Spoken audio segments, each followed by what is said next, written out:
Okay, paano naman daw mag-display automatically ang araw kapag nag-enter ka ng dates? Ang ipapakita ko sa inyo ay dalawang method para ma-achieve natin yan.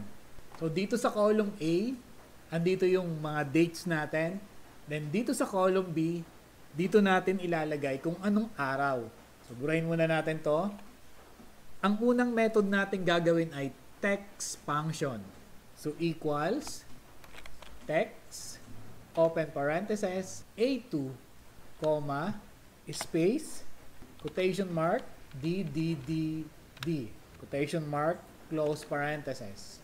So, yung formula na yan ang magko-convert ng date na nandun sa A2 to the corresponding day of the week. So, enter natin.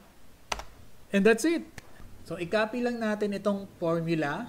Drag lang natin pababa itong fill handle. At yun, automatically nag-display kung anong araw yung mga date. So, yung text function formula na yan ay napaka-useful kapag gusto mo na sa ibang cell mag-appear yung araw. Kagaya nito sa B column. Paano naman kung ang gusto mo ay abbreviated yung araw niya? So, madali lang yan. Balik tayo sa formula. Bawasan lang natin ng isang diyan. Enter. At yun, abbreviated na yung mga araw natin. So, ang pangalawa naman nating method na gagamitin ay custom formatting. Burahin muna natin to. Select natin yung cells. Then, right-click. Format cells. Dito sa number tab, custom function category and type.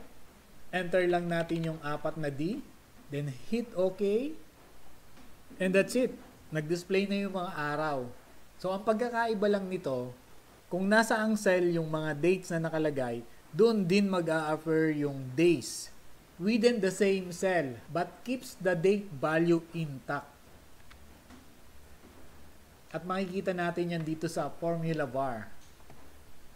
So, andun pa rin yung kanyang date. Very useful ito sa mga calculations. So, yun yung kanilang pagkakaiba. I hope natuto kayo at hindi kayo nalito dun sa ating instruction.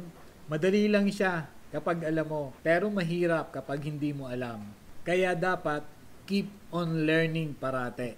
Okay? Follow my Facebook page and subscribe to my YouTube channel for more tutorial. See you!